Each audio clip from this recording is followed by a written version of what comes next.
Hello and welcome back to Card Kingdom's Rags and the Riches 3, The Last Crusade. It's not The Last Crusade. It's not The Last Tournament, just The Last Crusade. Just The Last Crusade. Indiana Jones reference for those of you that don't get it. I'm your host, Josh Monks, joined in the booth by Casey Hogan, or as I like to call him, Harrison Ford. We got round two coming up for you guys. So we have two decks that we have not seen yet today, and only one deck that we've seen ever before. Absolutely. So we have the Affinity deck, which I really like because it's playing the Fling Atog combo, or the Fling Cranial Plating combo. You can just get people with that. It's instantly lethal. Yes, very close to lethal, very, very fast. And his opponent's playing Blue-Black Delver, which is very cool because it's a Delver strategy, so it's got a lot of cheap creatures. You'll see some Gurmag Anglers as well. Good amount of cantrips. Yes. One of the things that it also gets, because it's playing Gurmag Anglers, Thought Scour and Mental Note are really, really good. And what's really cool about those is that because you're playing Thought Scour and Mental Note, Brainstorm gets really good. Normally Brainstorm's pretty bad in this format because you don't have the fetch lands to be able to shuffle. But you can Brainstorm and then Thought Scour, the two cards that you just brainstormed back. As you see, a full fresh set, which is very nice. Absolutely, yeah. It's a clean reset. You're not going to be drawing the cards you just brainstorm locked yourself with, which is a very big deal.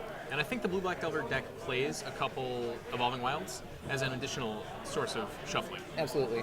I'm surprised they're not playing the Panoramas instead, just because they tap for mana the turn you play them. Oh, but they're so bad. They are not good. They tap for a colorless. Yeah. That's not a lot of mana. Yeah, tap for colorless. It costs a mana to sacrifice them.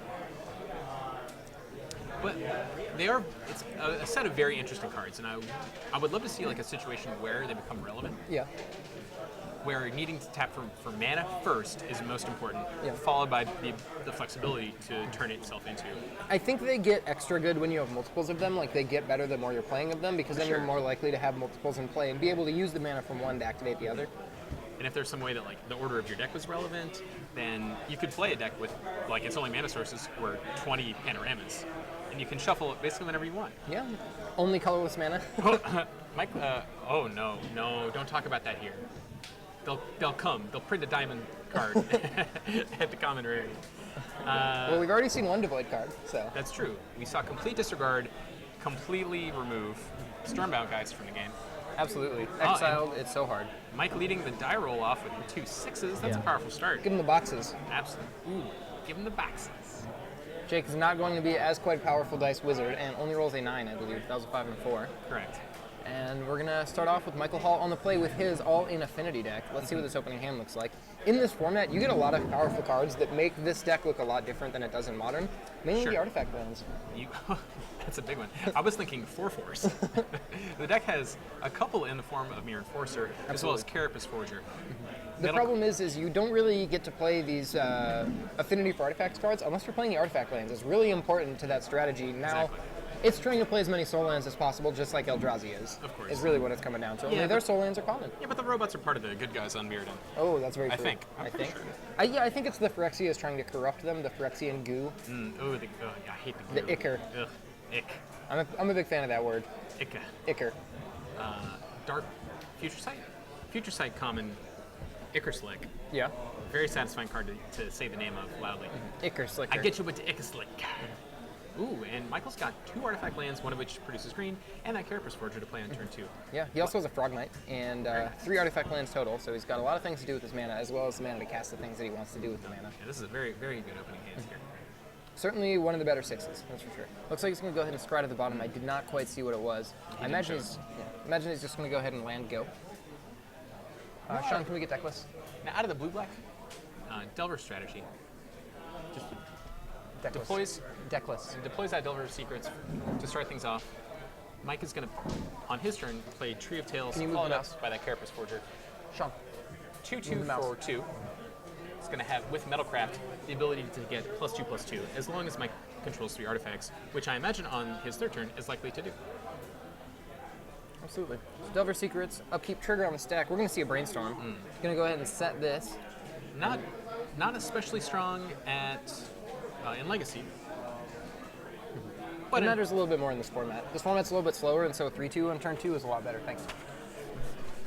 So we're going to go ahead and see that Brainstorm. I believe he put 2 spells in a row there, because he's going to flip this Delver and then play another Delver, reveal it again, reveal another spell. That's certainly how I would sculpt this turn. We've got an island, we've got a Delver. That's right.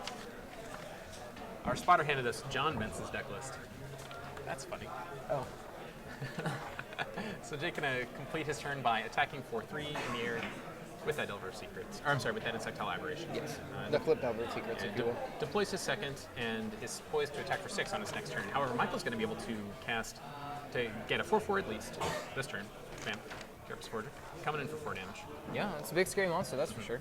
And Jake's opening hand is actually positioned pretty well against Michael's. I think both decks want to come in hard and fast. Yeah. And turn 3, having 2 Insectile Aberrations on turn 3 might be one of the only ways that a deck like this can face off against the 4/4s that the Affinity deck is able to generate. Absolutely. So we're going to see a Prophetic Prism. That's going to draw a card for Michael. That's right. And it's going to let him cast a Somber Hover card for using his Great Furnace this turn. Ooh, very, very cool.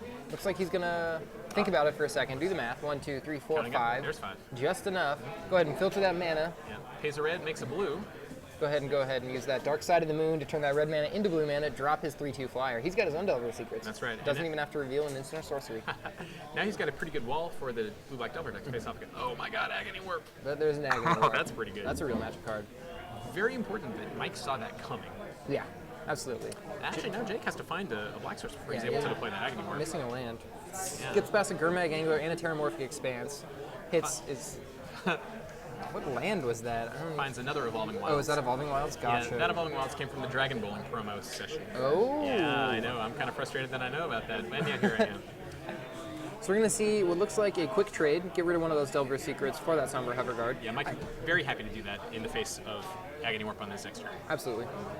Now that there's that Terramorphic to be able to go get a black mana. Yeah, Jake actually may have made a small misstep by playing the Evolving Wilds before combat. Mike may have been a little more ambitious in preserving his Somber Hover Absolutely. on this next turn. If I was not playing around anything, I would totally let that happen because Michael's clock is much faster. Yeah, I'll take 6, crack back for 9. Get you for an extra 3. And also, by the way, here comes another 4/4. We got another Carapace Forger.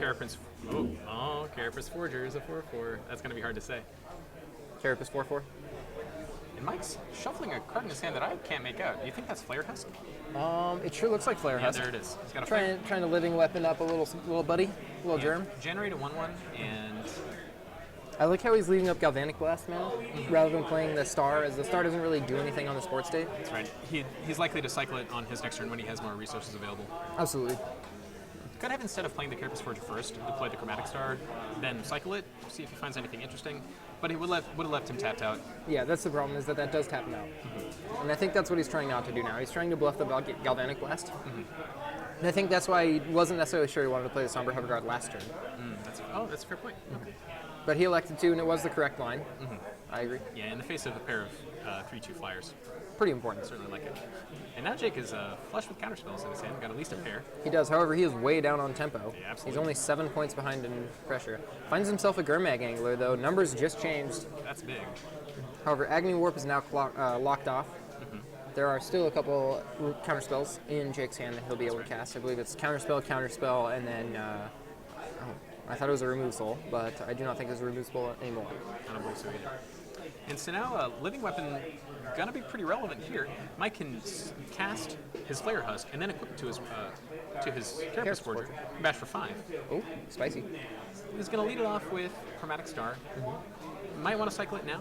I think I like that. Is if he finds a Galvanic Blast, then his opponent is dead on board. He's able to connect just once. Absolutely. Go ahead and crack this. I imagine he's going to make some mana. Let's see what the draw is. It's a Somber Hover card. Somber Hover Guard. Very Not nice. great here, in all honesty. Still fine. Going to get counterspelled regardless. Wow, that is really aggressive. Now I don't know if it's necessary. Jake is completely dead to Galvanic Blast here. If you're Michael, do you think you clock here, or do you think you leave it back to block? Ooh. Bash for 10.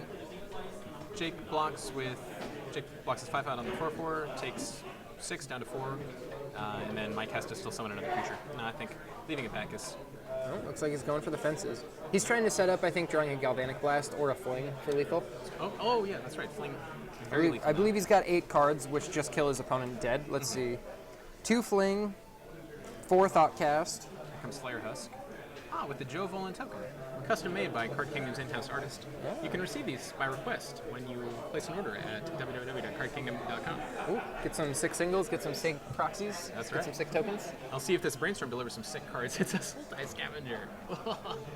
The birds. Big Bird coming in. Go, go. And now Jake is in a significantly better position than he was last turn. Absolutely. There's still basically 10 cards that Michael can draw that win in the game. 4 Thought Cast, 4 Galvanic Blast, and 2 Fling. That's right. But Jake is going to need to play another blue source before he's able to protect his life total. Absolutely. He's got Deprive, Counterspell, but the inability to cast it now. Michael draws for the turn, keeps it a secret, does not want us to know what it is. He's going to do some math. There it is. Do some math so we can't join him. That's right. He may be trying to think of a counterspell that his opponent can cast now, or he might be bluffing if he drew a land. Absolutely. Difficult to say from here. Fleer House just gives +1/+1, right? That's correct. So he can attack for 3 here, or he can suit up that Carapace Forger. However, he knows that Jake has an Agony Ward and will probably want to play it this turn. What he might want, it's a little, if he drew a creature, an option would be to suit up the Frogmite, bash with a 4/4 and a 3/3. Okay. However, the problem is that doesn't get any damage through.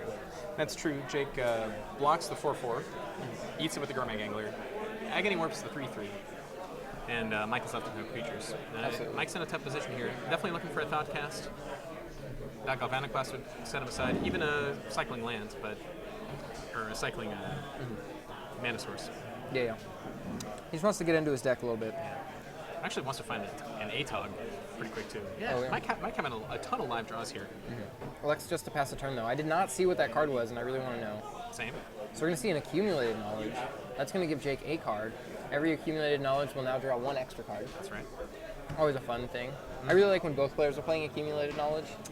This is one of my earliest memories of playing Constructed. Is casting Intuition, get 3 AKs, cast 1, draw 3 cards, feel like a genius. My opponent's like, all right, I cast 1, Accumulated Knowledge. I'm like, oh no. Oh no. It's all over. He's going to draw 12 cards. He did the thing right, and I did the thing wrong. Jake casts an Upkeep Thought Scour to peel off some of the junk, the chaff he left on top. Yeah, with that previous Brainstorm. That's right. But it's again locked out from double blue and gives Mike a big opportunity to have a big draw here. We're going to see a bird coming down. Big I bird believe. coming through. Go! 3/3 flyers. Did you know Sultai Scavenger? A zombie bird. I did. Really something. Leaves the Accumulated Knowledge in his graveyard. Can go ahead and eat everything else to play the Sultai Scavenger. Pretty powerful. Sultai Scavenger clocking in at 3/3 flyer. And Michael's life total is getting a little precipitous. That's right. Is that the correct usage of that word? Almost? Nope. All right. Jake actually Jake can attack with both of his creatures here. Mike is required to block. Obligated to block, yes. So it's Eldrazi obligated to block. That card, big trap. We can talk about that later if you want. Jake could have attacked with his Sultai or Gurmag Angler here. Mike has the option to double block here, loses both of his creatures. Left only with the Frogmite. So now we see Michael's hand. It looks like he had drawn a Seed of the Synod last turn. Found a Carapace Forger this turn. Yet another 4/4. Still quite good. Still represents a lot of damage. However, he needs a flying blocker or he's dead. That's right. Yeah, Mike Jake has 6 points of damage in the air. needs to find a way to convince his opponent to block with Sultai Scavenger, and that's not going to be easy, as Jake still has that Agony Warp from turns and turns ago. Yeah, he hasn't used it right. Yeah, that is correct. There it is, right there. Front and center. Can't imagine ever putting that back with a Brainstorm. Yep. Moreover, discarding it from the top of the deck. Seems just a bit too powerful. Absolutely here. Mike now trying to find a way out of this one. Needs to put on a pretty compelling show for Jake to discard any of his resources with this ensuing attack. Absolutely. As he is facing down 6 power in the air. Michael's just going to pass the turn. And if I'm Jake here, I've just got to take the draw and hope that my attack for 6 is good. Absolutely. He's got so many cards in his hand. He's got so much removal. Mike has so few life points. Michael's going to go ahead and look at his sorcery speed only creature, elect not to cast it, and pick up his cards. That's right. We're going to game 2 here. Jake Benson picking up game 1 with his Delver deck. Just a bit up on board the entire game, it felt like. That's right. Is the Gurmag Angler really set things up for Jake to take that game away? As vulnerable as this format is to creatures with 4 power and 4 toughness, 5/5 bigger than that by 1 on both Absolutely. sides. One whole butt. Just the one. So it looks like Michael's gonna be boarding in some, looks like a Journey to Nowhere is what I saw. I saw some Electriceries and some Armadillo Cloaks. Give him with the Armadillo Cloak. I'm having a hard time not yelling that card name out loud. Very powerful. You know, he was talking about that earlier. He was telling me that he was hoping not to play against any Boggles because he has actual 0 answers in his sideboard for his opponent putting an Armadillo Cloak on something.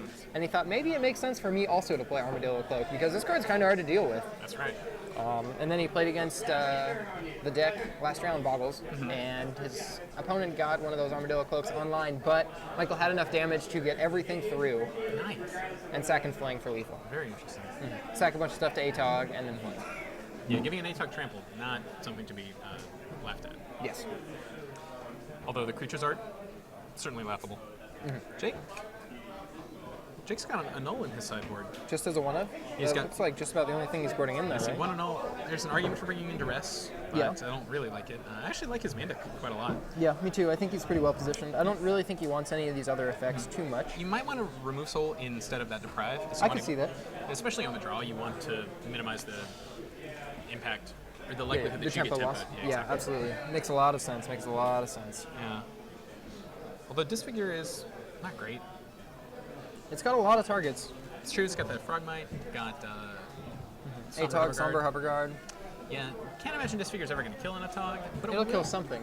It is a Stone Rain. Target player sacrifices a permanent. That's not to be. It's non-zero, you know It's what I not trivial. Yeah. mean? Whereas Michael has a lot of cards that he's probably not wanting besides those Journey to Nowheres, Armadillo Cloak potentially, and like maybe an Pyroblast. Electric Tree. Oh yeah, Pyroblast. For some reason I was thinking it was Hydroblast. Absolutely. Pyroblast is great here. Kills Delvers, kills Brainstorms, kills Thought Scours. Yeah. Get Agony Warp even. That can get Pyroblasted. that is certainly a blue spell. That's Certainly a good target for it, too. Jake's only in his 75 actually. Agony Warp gives. We never talked about what it does. It doesn't get cast a lot. Gives target creature -3 power, and also target creature -3 toughness. Yeah, so you can target the same one, you don't have to though. Can split it up, and one of its strongest effects is to your opponent attacks with a pair of 2/2s, you block with a pair of 2/2s, and they say Agony Warp. One of your creatures doesn't deal damage, the other one is just straight dead. Yeah. One of them gets dead, one of them has no power. That's right. Very effective for trades. It's a combat trick in blue-black that you don't get to see often, and it's very hard to play around unless you know it's there, and Michael got a lot of value seeing it. That's right. I feel like Jake could have sequenced that Brainstorm a little bit differently to not reveal the Agony Warp. I think it might have served even better as a deterrent. Okay. It's Well, I feel like rattlesnake type effect. if Michael had played into the Agony Warp, there was a combat step Michael would have lost his entire board for an Agony Warp. That's true. And it just 0 points of damage would have gotten through. As it was, Jake ended up taking the match down at Road, where the board stalled out on the bottom, and then Jake had to take the advantage with his Surfeit of Flyers. Yes. The Scavenger and the Delver. Okay. However, I think that Jake would have been even further ahead if Michael had played into the Agony Warp. Sure. Truly better to have your opponent have no creatures than for you both to have some creatures. Yes. That's a very good point.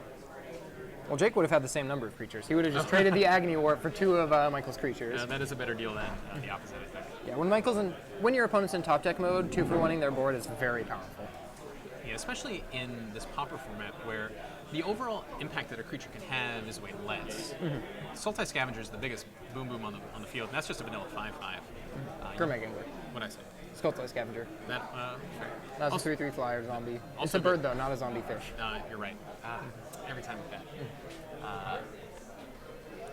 And so, when your opponent has to, no matter what, your opponent has to use resources in order to deploy creatures. Absolutely. And if you can use, and the limiting factor here, I think, is more cards than actually, it's cards. Cards in hand. Yeah, I feel like Brainstorm is a very powerful effect in this format. Thoughtcast is very powerful as well out of the Affinity deck. They do very similar things. This Delver deck is able to see a lot more cards in one game with the effect of those cantrips, Ponder, Preordain, etc. In addition to Mental Note and Thought Scour. Yeah, whereas the Affinity deck trying to get the big boom out early as possible. Absolutely. The mana is very ambitious out of this Affinity deck. Yeah. I think that when you're playing 4, what is it? Prophetic. So he's got 4 Chromatic Stars. Yeah, 4 Chromatic Stars and 2 Prophetic Prisms and 4 Springleaf Drums. So he's got 10 gold mana sources, should he need to, in addition to having 16 colored lands. So not too tough to cast the things, but it could come up definitely. One of the problems is that Carapace Forger costs 2, and so does the ATOG. Prophetic Prism. Oh, that's a good point. And so you're not able to play both of them on turn 2.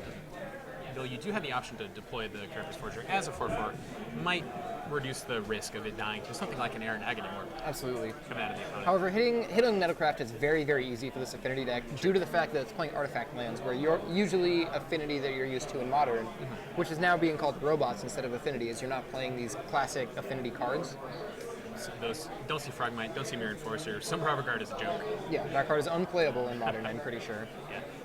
Taking it to the opening hands here, Mike's got a one-lander with 2 Springleaf Drums and a Chromatic Star and an ATOG and no more lands. Yep.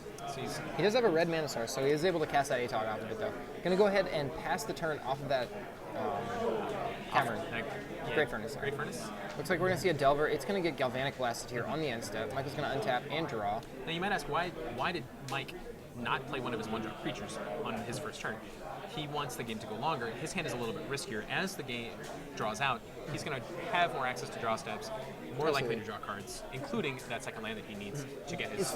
Is Flayer Husk 1 mana or 2 mana? 1 mana. Okay, one so to cast, 2 to win. So if he had played the Springleaf Drum last turn, he'd actually be able to play the Flayer Husk this turn and then tap the Springleaf Drum and the Flayer Husk token to Galvanic Blast. That's true. And he would be basically up a mana at this point. Right, but he didn't have the Flayer Husk in his hand. Very true. And he drew that for turn. But he also didn't know that there was going to be a Delver drop on turn 1. Finds a... second land? Yeah, that Tree is of Tree of Tails. Tails. I was trying to remember the name of it. I was almost said Green of Tails, and that would be incorrect. We're going to see a Galvanic Blast come down, get rid of that Delver Secrets, and I imagine he's going to play the Springleaf Drum now. Go ahead and tap that Flayer Husk to drop that Chromatic Star. Well, I don't hate attacking. It's just one, and I think you want to deploy your hand as fast as possible here. That's fair. I think you want you want to cycle that card as soon as possible. Yeah. We're going to see an end step Brainstorm. This tells me that Jake is going to upkeep Play Thought Scour, get rid of the 2 cards. Really trying to optimize his mana here. He has a Sultai Scavenger in hand, so if he finds a swamp, which he currently does not have, he'll be able to deploy it. And now hoping that either his draw step or the draw off of the Thought Scour is going to find, or I'm sorry, the Thought Scour. Going to find him that black source. Oh, he left a private. Interesting. Oh, he has 3, I suppose. Oh, It's that swamp. Swamp off the top. Very nice draw. Here it comes. Oh, he finds a Gurmag Angler instead of Sultai Scavenger. That I'm card's just pretty gonna good. do it. Mike has some play this time. He's got an ATOG in his hand. And Absolutely. ATOG can get really big. Yeah, that card gets nasty. Oh my lord, it's Armadillo Cloak. Oh man, this game could be over very quickly. It is painful how much I want to yell. Yeah. Hold it in. I believe in you. Oh, I appreciate it. Yeah, I imagine Mike is going to want to deploy this ATOG as soon as possible and hope to protect it. It's not at risk from dying to any counterspells out of Jake now. And removal spells are actually not necessarily going to kill that ATOG very effectively, like we said earlier. Disfigure doesn't do it. Deadweight has the ability. Oh, Deadweight, yeah, Deadweight does. would be However, big, there are but no Deadweights here. Yeah. There's a Chainer's Edict, there's an Agni Warp, 2 Disfigure, and 3 Ghastly Demise. Ghastly Demise doesn't really do it either, as Jake just pitched his entire graveyard to get that Gurmag Angler into play, and so now the count of cards in his graveyard is 0, which is significantly less than ATOG's power. That's correct. Yeah, Ghastly Demise, single mana to cast, destroys target non-black creature as long as its power is less than the number of cards in your graveyard. Absolutely. It's certainly not the case here, and Mike, having access to 5 artifacts to discard, unlikely for that restriction to be met. Absolutely. So Jake's got 3 lands in play. He's got a Disfigure, but Disfigure's not really going to be able to get rid of that ATOG, as we just said. Yeah.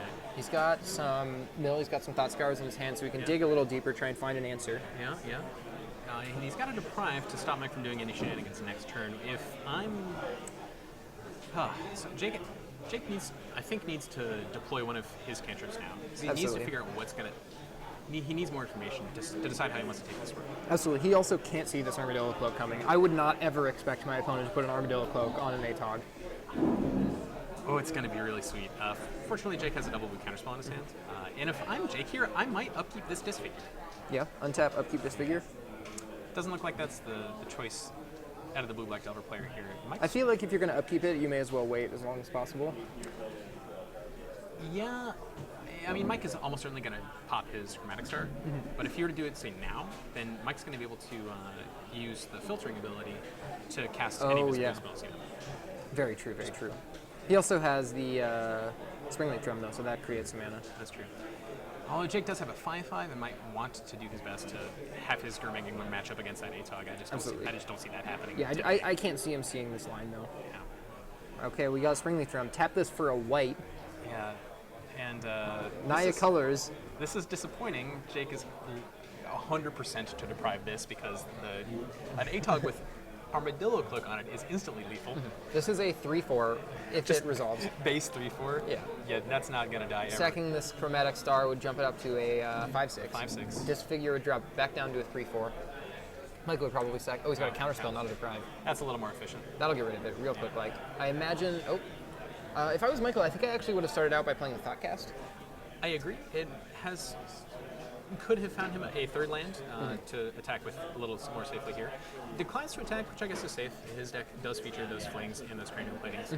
I think ATOG's worth a lot more than having, like, doing 1 damage is not necessarily worth having to potentially sack your entire board to eat a Skermag Angler. Chainer's Edict hits the graveyard. Only 3 lands off for Jake. Finds another Mental Note. That'll dig him a little bit deeper. Yeah, still looking for his 5th land here. I'm not sure if he's looking, but still off of it. I think he knows it'll come one day, and Yeah. that day isn't quite yet. He hopes it's not yet. Not going to sweat it. That's how I kind of play in these situations. When I'm pretty even on board in a reasonable spot, I know that I can generate value if I keep hitting lands, so I'll just keep doing that as the game progresses. Another Gurmag Angler hits the graveyard, and I think Jake has drawn that Ghastly Demise. There it is, yeah. Very powerful effect here. Now, way more difficult for the ATOG to eat enough artifacts to get it out of that danger zone. Absolutely. 6 cards in the graveyard means that he'll have to sack 3 permanents. That's right. And if Jake has an instant speed spell, it'll eat another permanent. And Absolutely. in fact, that Disfigure are going to make it very risky. Now, Mike might just have to. Also, with double black out of Jake, he can play both this turn. Yeah, that's right. Go very wide on the effect. Actually, might make it numerically impossible for Michael to protect that ATOG. I was thinking that too. However, I'm not quite sure that's the case, as Jake would probably attempt to disfigure the Germ. It's a little safer.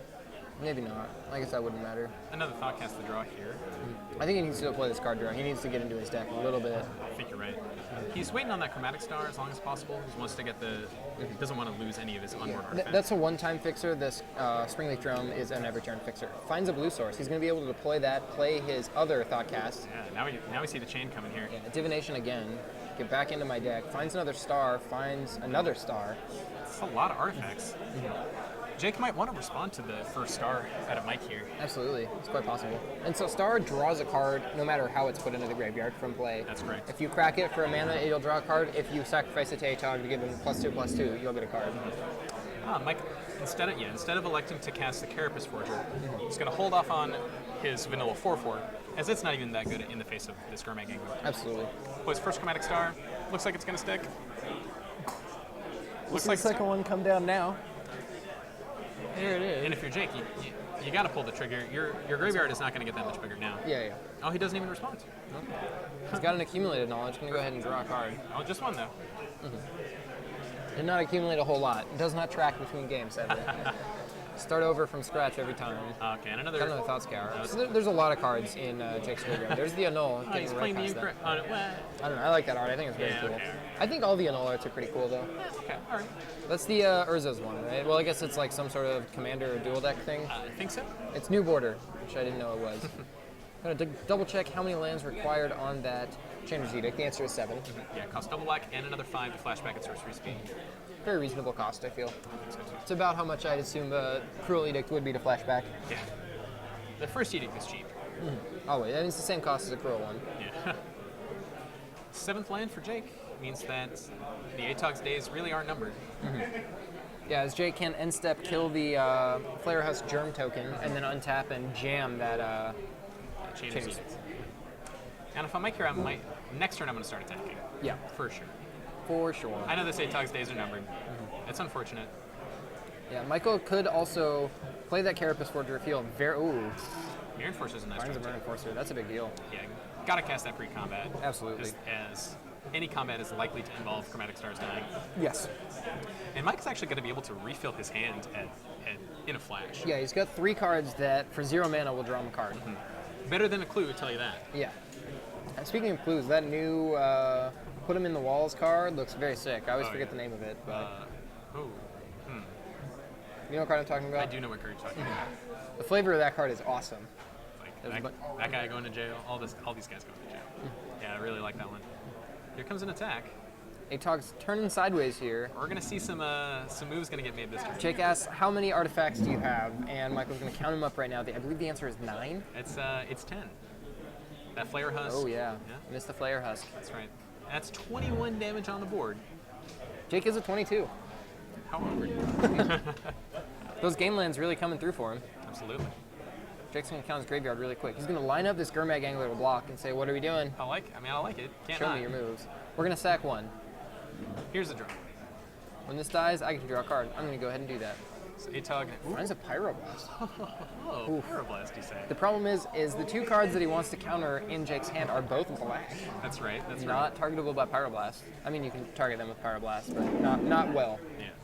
Yeah. Having now eaten 2 Chromatic Stars, Atog is a 5/6. Yes. Now, actions on Jake, see if he wants to deploy either of his black removal spells. Yeah, the onus is on Jake here to make this combat step not go to combat. Right. Because this Atog can die. It's true. It could happen. But a lot's going to have to happen. Not a couple things will have to happen. Yeah. Jake is actually in a pretty awkward spot due to the fact that Michael played another creature.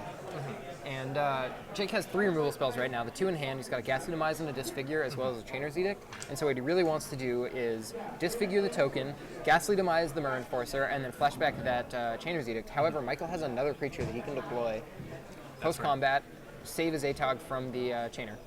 So it looks like we're going to damage. Atog is going to nom that Gurmag Angler. He's going to take the bait. Okay.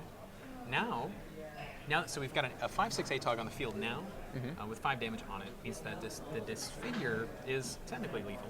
I'm still presenting, a lethal amount of damage to the Atog should no spell get casted. But it looks like we're going to see a Carapace Porter, leaving up a red source for that Pyroblast. That's right. If Jake were, and now Mike's positioned very well against an Agador, but Yes. unfortunately, it's just going to be a lot of creatures dying here. So we're going to start out with a Disfigure. What's it going to hit? There's a lot of targets here. I imagine it's a Somber Hoverguard. Yeah, it's going to be the Somber Hoverguard. The problem is Jake does not have the removal spells required to get rid of this board, which means Atog is going to be pretty safe to do whatever it wants to next turn.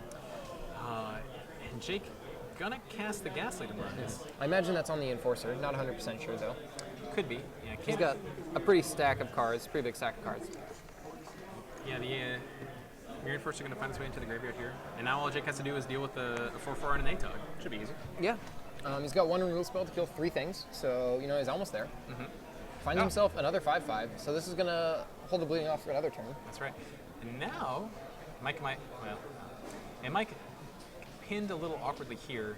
What he would like to do is suit the Flare Husk up onto the Carapace Forger. But then Jake has the option to trade and then untap and sacrifice, cause Mike to sacrifice his Atog. Absolutely, and that would be enough removal spells. As right now, that Flare Husk just being a 1/1 creature is causing an issue. And the Atog clocking in at a maximum of 15. That's a lot. Ooh, and another artifact land. Good draw here. Drop to 17. The problem is if he sacks all of his artifacts, the Metalcraft on Carapace Forger turns Fall off. Yeah. So we're going to start out with the Chromatic Star, crack that, draw a card. Looks Let's like he see what we floated the can mana see. too. Reasonable. Finds another mana here. Looks like he hits another artifact land, though not really too helpful. Yeah, Tree of Tales doesn't add any aggression to the board here. Now, if I'm Michael here, I'm just going to send the Atog in. Yeah, I mean, you just clock with Atog. Right. Say, what do you got? Show me your moves. Never going to die in combat. Straight up not happening. It's just abyssing Jake Benson's 5/5s, which doesn't happen often. Looks like both are getting in. Oh, interesting. Okay. So Michael says, do you want to block this Carapace Forger and get value, or do you want to die? Yeah, representing something big like that fling here. Yeah, Michael's. Player's confirming the size on that Atog right now. Yeah, so 3/4 right now. There's been 1 artifact sack to it this turn. Michael could sack his entire board, but it doesn't quite represent lethal. 3, 4, 5, 6, 7, 8, 9, 10, 11, 12, 13, 14, 15, 16, 17 damage. Yeah. Leaving Jake at 5 with a bear. Not going to do it. Yeah, 19 damage, including the Carapace Forger after Metalcraft is disabled, is not quite enough for lethal. So I imagine Jake is just going to block the Carapace Forger? Yeah, Yeah, I do the same here. pretty comfortable. It's pretty awkward, actually, for Michael. I don't know if I would have attacked with the Carapace Forger. I feel like you give him an easy block here. Yeah. It's a very interesting point. Because you don't really want to go all in this turn, and so this is only really representing 1 or 2 damage. Or No, I 3 think, damage, sorry. yeah, Mike's line here is to bluff his opponent into thinking, because Mike does, like with Fling, the opponent is dead on board. Absolutely. Looks like we're going to see both Springleaf Drums go down as well as his green source. So he's only got red and blue mana left. Looks like the Carapace Forger is getting down. See, I don't know if this is that helpful, though, is the problem. Did we count wrong? I don't think I did. Do we have the cards in hand wrong? It's a Pyroblast and a Tree of Tails. Is it Pyroblast? Yeah. We'll see it again next time he moves. Yeah, he didn't float mana there. I don't think this represents lethal. I'm very confused here. Did we miss some comment? Do we have the correct life totals on the board? Maybe that's what we're missing? I don't think so, though. I don't think that Michael's been able to get any damage through. Michael's really in the tank here. This is pretty ballsy. If this isn't lethal, as this doesn't get rid of the Gurmag Angler either. No. And now Mike's going to get... Looks like Michael's just going to say, all right, that's all the points for me. We're going to damage. And yeah, I don't think that's going to be enough. I think that's going to leave him at 5? 8. Okay. Oh, right, because the Carapace Forger didn't get through. Yeah. I don't even know how I got to 5 then. So that was the turn, and I don't think going all in was right there at all. Yeah, I'm very confused as to what's about to happen here. I guess 7 mana, we're going to flashback this Cruel Edict, or Chainer's Edict, sorry. Yeah, coming back. Get rid of the ATOG, and I think that's just going to be a 2-0 win for Jake here. I feel like Michael had this game pretty much in the bag if he was just abyssing. I'm not sure. It would have taken some work, but... I certainly think that he was very far ahead. That's... Draws, it's an Enforcer, and he's not going to be able to play that because he's got 4 mana out of the 7 required. Yeah, still looking for another artifact land, something like a Chromatic Star. To cast that. Yeah, if Michael had waited until this turn to attack, I think he'd be okay. We'll wait until next turn and be able to attack that Enforcer as well. He'd be in pretty good shape. We're going to see an Accumulated Knowledge, and Pyroblast. That's going to get Pyroblasted. No 2 cards for you. No, Mike's the only player in this game going to get to draw 2 cards for that guy. We're going to see a Thought Scour, get rid of a Ghastly Demise, and an Accumulated Knowledge. So Jake would have drawn into another Accumulated Knowledge with that AK. Oh, that feels dirty. And he draws a 4th Accumulated Knowledge. Now that's just improbable. Yeah, that's very unlikely. You can't see that coming. Definitely don't get to blame for that. And now, with a million cards in hand, Jake got far and away the favorite to win this game. Absolutely.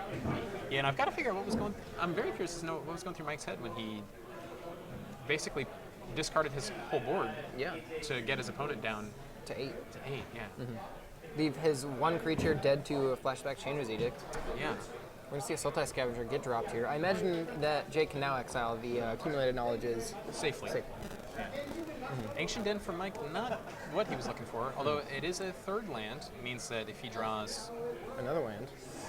If he's able to miraculously draw running Galvanic Blasts on his 1 draw step. If he draws Thoughtcast into double Galvanic Blast and a blue source and another red source, I think he needs Chromatic Star into Thoughtcast, into Galvanic Blast, Chromatic Star, into Galvanic Blast. Which is... The problem is this Thoughtcast isn't free right now. It's it's not 1 mana. Oh, you're right, yeah. If he draws a star, it does cost 2, yeah. If he had a 4th land... Oh, and another ATOG is the draw. It's a little too late. It's a little too late. I really felt like Michael could have won this game quite easily. I think so. We're going to see a Disfigure, and Michael's going to go ahead and extend the handshake. All right. Jake Benson going to take that match 2-0 after some questionable play out of the Affinity. Yeah, I feel like the game was not quite over, but we were a few turns from really seeing the all-in. Yeah. And then Michael decided to throw it. Well, he decided to throw everything onto the ATOG to get in. Yeah, very interesting. But so that was round 2. We've got about 12 minutes left in the round, so I think we'll be able to find you a backup match, bring that to you live. So stay tuned, guys. We'll be back in just a couple minutes with a backup match for round 2.